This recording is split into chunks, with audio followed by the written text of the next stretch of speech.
Pada kesempatan kali ini kami akan membahas mengenai Benyamin saudara Yusuf. Ketika bencana kelaparan selama 7 tahun sudah mulai terasa seperti prediksi Yusuf. Kelaparan sedang merajalela di seluruh bumi. Maka Yusuf membuka semua lumbung dan menjual gandum kepada orang Mesir. Kelaparan menyebar ke tanah Kanaan, dan akibatnya terasa di tempat tinggal Yakub. Mendengar banyaknya perbekalan yang diberikan Raja Mesir, 10 anak Yakub pergi ke sana untuk membeli gandum. Sesampainya di sana mereka disuruh menemui wakil raja, dan bersama para pembeli lainnya mereka pergi menemui penguasa negeri itu. Dan mereka menghadap dan sujud dengan wajah menghadap ke tanah. Yusuf melihat saudara-saudaranya, dia langsung mengenali mereka, namun seolah-olah dia adalah orang asing bagi mereka. Nama Ibraninya diganti dengan nama lain yang diberikan oleh raja, dan hanya ada sedikit kemiripan antara Perdana Menteri Mesir ini dengan pemuda yang telah dijual kepada kaum Ismail. Ketika Yusuf melihat saudara-saudaranya sujud dan memberi hormat kepadanya, mimpinya terlintas kembali dalam ingatannya, dan kejadian masa lalu muncul kembali dalam benaknya. Ketika matanya yang tajam mengamati saudara-saudaranya, dia melihat bahwa Benyamin tidak ada di antara mereka. Apakah dia juga telah jatuh seperti orang-orang jahat ini? Dia bertekad untuk mencari tahu kebenarannya.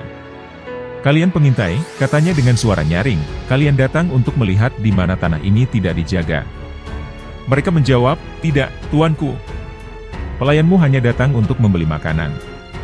Kita semua adalah anak-anak dari satu ayah, kami adalah orang-orang jujur, hamba-hambamu ini bukanlah mata-mata."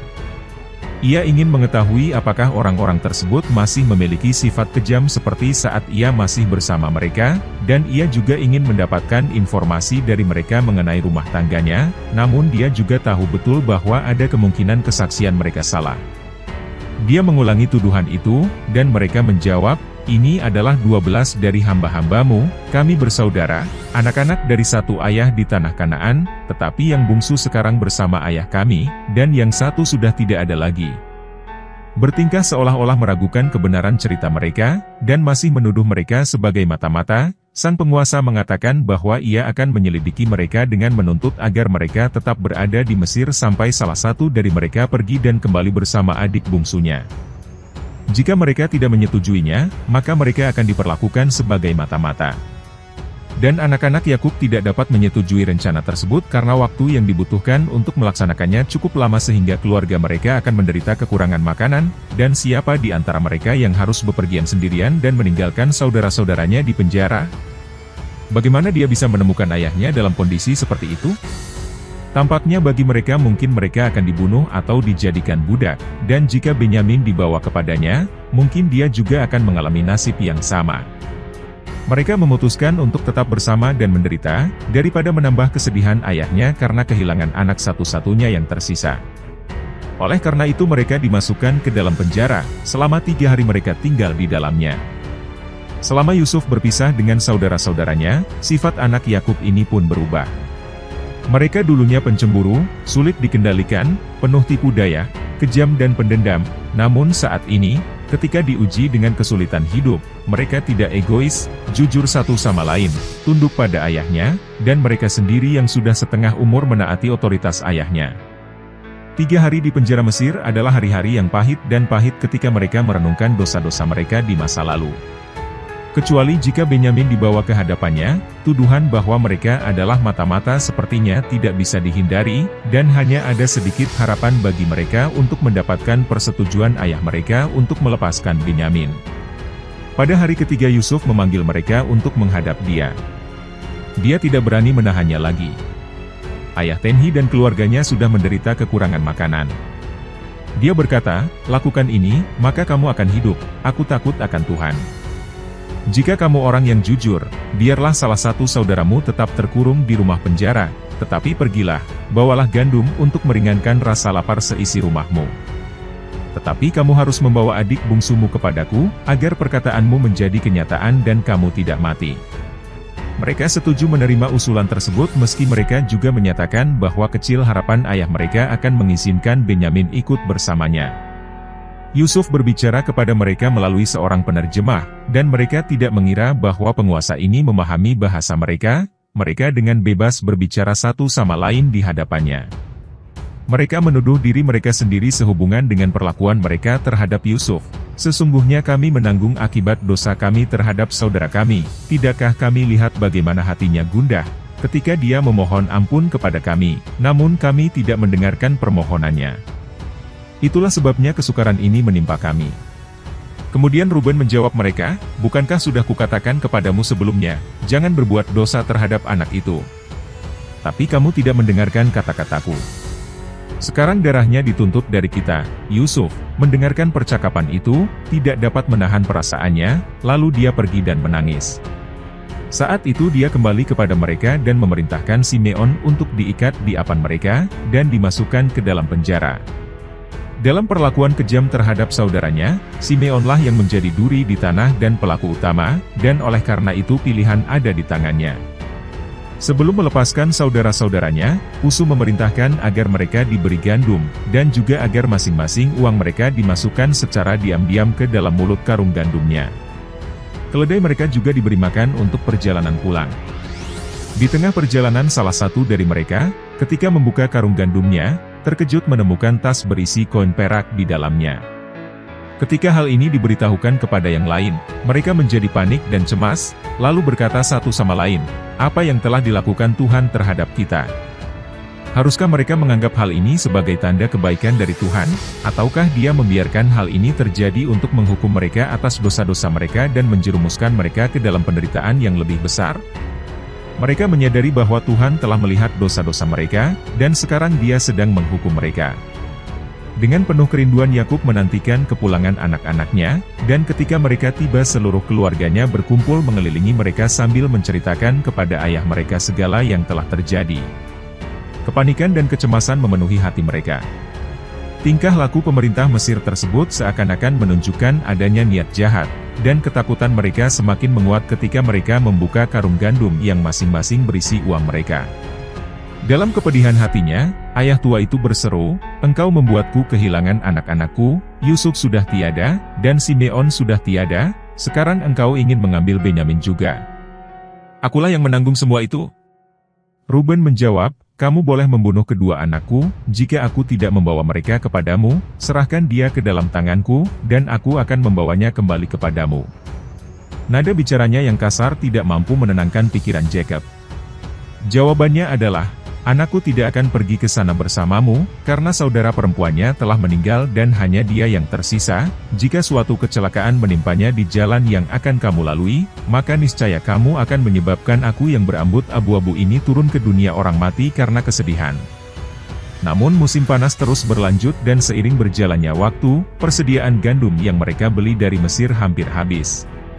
Anak-anak Yakub tahu bahwa sia-sia mereka kembali ke Mesir tanpa membawa Benyamin. Ada sedikit harapan bagi mereka untuk mengubah keputusan ayah mereka, dan mereka menunggu dalam diam. Bayangan kelaparan menjadi semakin nyata, di wajah seluruh anggota keluarganya yang penuh kecemasan. Jacob bisa membaca apa yang mereka butuhkan. Akhirnya dia berkata, belilah makanan untuk kami. Yehuda menjawab, orang itu memperingatkan kami dengan sungguh-sungguh, kamu tidak dapat melihat wajahku, jika saudaramu tidak bersamamu. Jika kamu ingin membiarkan adik kami pergi bersama kami, maka kami ingin pergi ke sana dan membelikan makanan untukmu. Tetapi jika kamu tidak ingin melepaskannya, maka kami tidak akan pergi ke sana. Karena laki-laki itu berkata kepada kami, kamu tidak dapat melihat wajahku, jika saudaramu tidak bersamamu. Melihat sang ayah mulai bimbang dalam keputusannya, dia menambahkan, biarkan anak itu pergi bersamaku, maka kami akan bersiap-siap dan berangkat, supaya kami hidup dan tidak mati, baik kami, kamu, maupun anak-anak kami, dan dia menawarkan dirinya sebagai jaminan bagi saudaranya selamanya jika dia gagal membawa Benyamin kembali kepada ayahnya. Yakub tidak bisa menunggu lebih lama lagi untuk memberikan izin, dan dia menyuruh putra-putranya untuk mempersiapkan keberangkatan mereka. Ia juga memerintahkan mereka untuk memberikan kepada pemerintah Mesir hadiah dalam bentuk tanaman yang dapat dibudidayakan dari tempat yang telah hancur karena kelaparan, sedikit balsam dan sedikit madu, damar dan damar, hazelnut dan almond, dan juga membawa uang 2 kali lebih banyak. Bawa juga adikmu, katanya, bersiaplah dan kembali ke orang itu. Ketika anak-anaknya hendak memulai perjalanannya yang penuh keraguan, ayah tua ini berdiri dan mengangkat tangannya ke atas sambil melambaikan doa, Semoga Tuhan Yang Maha Esa mengasihani orang itu kepadamu, sehingga dia mempersilakan saudaramu yang lain dan Benyamin kembali. Bagi saya, jika saya harus kehilangan anak saya, biarkan saya kehilangannya juga." Mereka kembali ke Mesir dan menemui Yusuf. Saat matanya melihat Benyamin, anak dari ibunya sendiri, dia benar-benar terharu. Meski demikian, ia menyembunyikan perasaannya, namun memerintahkan agar perasaan itu diantar ke rumahnya, dan persiapan pun dilakukan agar mereka bisa makan bersamanya. Ketika mereka dibawa ke istananya, mereka panik, takut diminta mempertanggungjawabkan uang di karung gandum mereka. Mereka mengira tentu saja hal itu dilakukan dengan sengaja agar ada alasan untuk menjadikan mereka budak. Dalam kegelisahan mereka berkonsultasi dengan kepala rumah tangga istana, menceritakan kejadian-kejadian yang berhubungan dengan kunjungan mereka ke Mesir, dan sebagai bukti bahwa mereka tidak bersalah mereka mengatakan kepadanya bahwa mereka telah membawa kembali uang yang mereka temukan di dalam karung gandum, serta uang lainnya untuk membeli makanan, dan mereka menambahkan, "Kami tidak tahu siapa yang memasukkan uang kami ke dalam tas kami." Memecat. Laki-laki itu menjawab, "Tenang, jangan takut, ayahmu dan Tuhan ayahmu telah memberimu harta terpendam di dalam karungmu, aku sudah menerima uangmu." Kekhawatiran mereka terobati, dan ketika Simeon, yang telah dibebaskan dari penjara, bersama mereka merasa bahwa Allah sungguh bermurah hati kepada mereka. Ketika pejabat tinggi pemerintah menemui mereka lagi, mereka menyerahkan hadiah itu, dan dengan rendah hati membungkukkan badannya ke tanah. Mimpinya kembali terlintas di benaknya, dan setelah segera memberi hormat kepada tamu-tamunya, dia bertanya, "Apakah ayahmu yang lama yang kamu sebutkan itu selamat? Apakah dia masih hidup?" "Pelayanmu, ayah kami, selamat, dia masih hidup," jawab mereka sambil memberi hormat. Kemudian matanya menatap Benyamin dan dia berkata, "Apakah ini adik bungsumu yang kamu sebutkan kepadaku? Semoga Tuhan mengasihanimu, anakku." Tetapi karena dia diliputi oleh rasa kasihan, dia tidak dapat berbicara lagi. Dia masuk ke kamar, dan menangis di sana. Setelah mendapatkan kembali kendali atas dirinya, dia kembali, dan mereka semua datang ke pesta. Berdasarkan hukum kasta, orang Mesir dilarang makan bersama orang dari ras lain. Oleh karena itu, disediakan meja terpisah untuk anak-anak Yakub, sedangkan para pejabat pemerintah, karena kedudukannya yang tinggi, makan sendirian, dan orang Mesir juga duduk terpisah. Ketika semua orang disuruh duduk, anak-anak Yakub terkejut melihat mereka telah diatur dalam urutan yang benar sesuai dengan usia mereka masing-masing. Yusuf telah memerintahkan orang-orang untuk mengumpulkan makanan bagi mereka dari hadapannya, namun apa yang diterima Benyamin 5 kali lebih banyak daripada orang lain. Dengan membina Benyamin, Yusuf ingin memastikan adik bungsunya diperlakukan dengan rasa iri dan dengki seperti yang disuruh. Masih mengira Yusuf tidak mengerti bahasa mereka, saudara-saudaranya bebas berbicara satu sama lain. Dengan demikian ia memiliki kesempatan bagus untuk mengetahui perasaan mereka yang sebenarnya. Yusuf masih ingin menguji mereka lebih lanjut, dan sebelum mereka berangkat pulang ia memerintahkan agar cangkir minum peraknya disembunyikan di dalam karung gandum milik putra bungsunya. Dengan gembira mereka pulang ke rumah. Simeon dan Benyamin ada bersama mereka, keledai-keledai mereka membawa banyak gandum, dan mereka semua merasa bahwa mereka telah lolos dari bahaya yang tampaknya mengelilingi mereka. Namun baru sampai di batas kota mereka dikejar oleh kepala rumah tangga istana, yang kemudian melontarkan pertanyaan pedas, "Mengapa kalian membalas kebaikan dengan kejahatan? Bukankah ini cangkir yang biasa diminum tuanku dan yang biasa dia pelajari? Anda melakukan kejahatan dengan melakukan itu." Cawan tersebut dianggap mempunyai khasiat yang dapat menandakan adanya benda beracun yang dimasukkan ke dalamnya. Pada masa itu, cangkir seperti ini sangat diperlukan sebagai perlindungan terhadap upaya pembunuhan dengan cara keracunan. Terhadap tuduhan kepala rumah tangga istana mereka menjawab, "Mengapa tuanku mengucapkan kata-kata seperti itu? Jauh sekali hamba-hamba MU yang melakukan hal itu. Bukankah uang yang kami temukan di mulut karung kami kembalikan kepadamu dari tanah Kanaan? Marilah kita mencuri emas atau perak dari rumah tuanmu. Siapa di antara hamba-hambamu yang ditemukan cawan itu, biarkan dia mati, kami juga akan menjadi budak tuanku." Maka dia menjawab, "Ya, saranmu bagus, tetapi siapapun yang menemukan piala itu, hanya dia yang akan menjadi budakku dan kalian semua akan bebas dari dosa." Pemeriksaan segera digelar. Kemudian dengan cepat mereka masing-masing menurunkan karungnya ke tanah dan masing-masing membuka karungnya, dan laki-laki itu memeriksa satu persatu, dimulai dari karung Ruben dan berlanjut secara berurutan sampai yang bungsu. Di dalam karung Benyamin itulah ditemukan piala itu. Mereka merobek jubah mereka sebagai tanda penyesalan mereka, dan perlahan-lahan berjalan kembali ke kota. Atas janji mereka sendiri, Benyamin ditakdirkan untuk menjalani hidup sebagai budak. Mereka mengikuti pria itu ke dalam istana, dan ketika mendapati sang penguasa masih berada di dalam kamarnya, mereka bersujud di hadapannya. "Apa yang sedang kamu lakukan?" Yusuf bermaksud untuk dapat mendengar sendiri pengakuan dosa-dosa mereka dari mereka.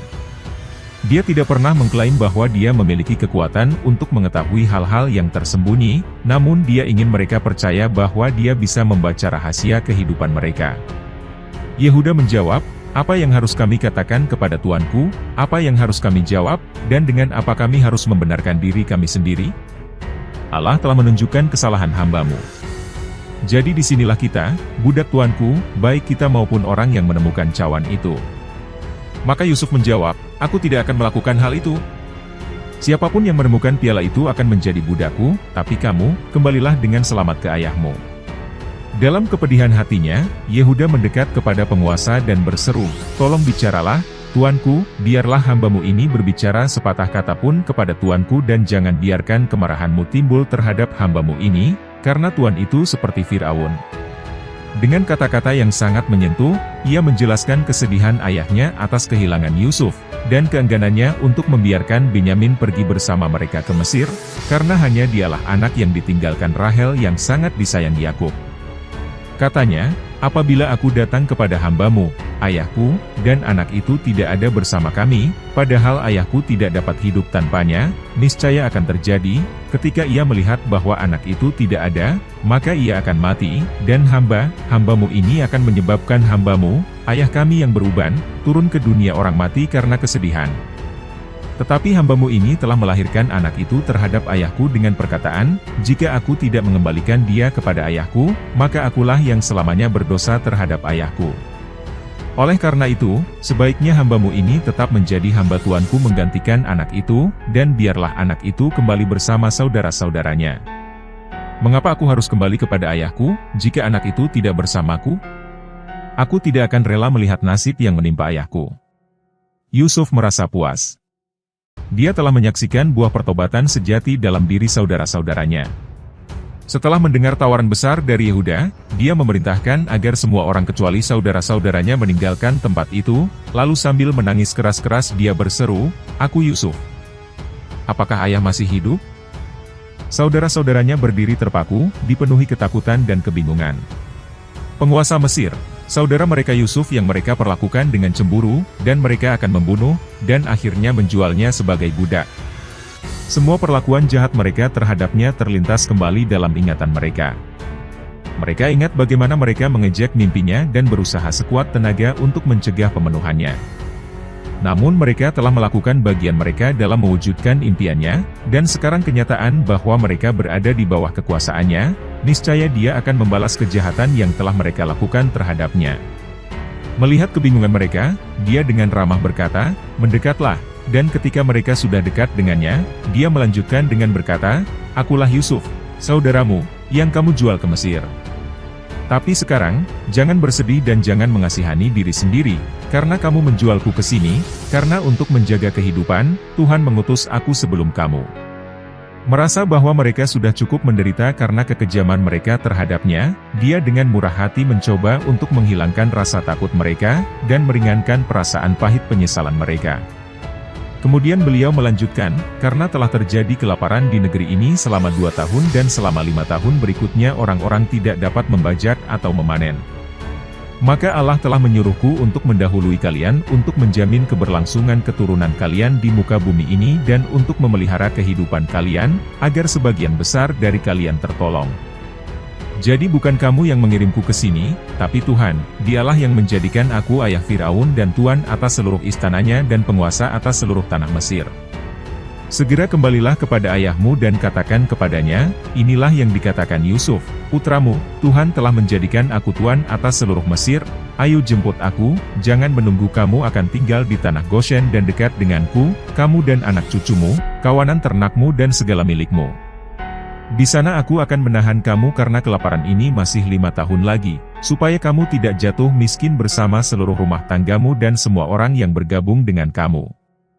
Dan kamu telah melihat dengan mata kepalamu sendiri, dan juga saudaraku Benyamin, apa yang diberitahukan oleh mulutku sendiri kepadamu. Karena itu, ceritakanlah kepada ayahmu tentang segala kemuliaanku di tanah Mesir ini, dan segala sesuatu yang telah kamu lihat, lalu segera bawalah ayahmu ke sini. Yusuf mencium semua saudaranya dengan hangat dan dia menangis sambil memeluk mereka. Baru setelah itu saudara-saudaranya berbicara dengannya. Dengan rendah hati mereka mengakui dosa-dosanya, dan memohon ampun kepadanya. Sudah lama mereka menderita kecemasan dan penyesalan, dan sekarang mereka bersukacita karena dia masih hidup. Berita tentang apa yang telah terjadi dengan cepat sampai kepada raja, yang ingin mengungkapkan rasa terima kasihnya kepada Yusuf, menyampaikan undangannya dengan mengatakan, "Aku akan memberikan yang terbaik kepadamu di tanah Mesir." Saudara laki-laki dan perempuannya disuruh kembali dengan membawa perbekalan berlimpah, kereta kuda, dan segala sesuatu yang diperlukan untuk mengangkut seluruh keluarga dan pengikutnya. Kepada Benyamin, Yusuf memberikan pemberian yang lebih berharga dibandingkan apa yang ia berikan kepada saudara-saudaranya yang lain. Kemudian, karena dia khawatir akan terjadi perselisihan di antara mereka dalam perjalanan pulang, ketika mereka hendak berangkat, dia memerintahkan, "Jangan bertengkar di jalan." Anak-anak Yakub kembali kepada ayahnya dengan membawa kabar gembira, Yusuf masih hidup, bahkan dialah yang menjadi penguasa seluruh tanah Mesir. Pada mulanya orang tua itu merasa bingung, dia tidak percaya dengan apa yang didengarnya, tetapi ketika dia melihat iring-iringan kereta yang panjang dengan perbekalan berlimpah, dan ketika Benyamin kembali kepadanya, dia merasa tenang, dan dalam kegembiraannya yang meluap-luap dia berseru, "Cukup, anakku Yusuf masih hidup, aku ingin melihatnya, sebelum aku mati." Ada satu hal lagi yang membutuhkan kerendahan hati yang harus dilakukan 10 bersaudara. Mereka kini mengaku kepada ayah mereka tentang penipuan dan kekejaman yang selama bertahun-tahun telah menyusahkan hidup dan kehidupan mereka. Yakub tidak pernah mengira bahwa mereka telah melakukan dosa yang begitu keji, namun ia melihat bahwa semua hal itu telah diubah menjadi kebajikan, dan ia telah mengampuni dan memberkati anak-anaknya yang bersalah. Terima kasih sudah mengikuti video-video kami, jangan lupa share, like dan subscribe agar bisa selalu mengikuti update video dari kami.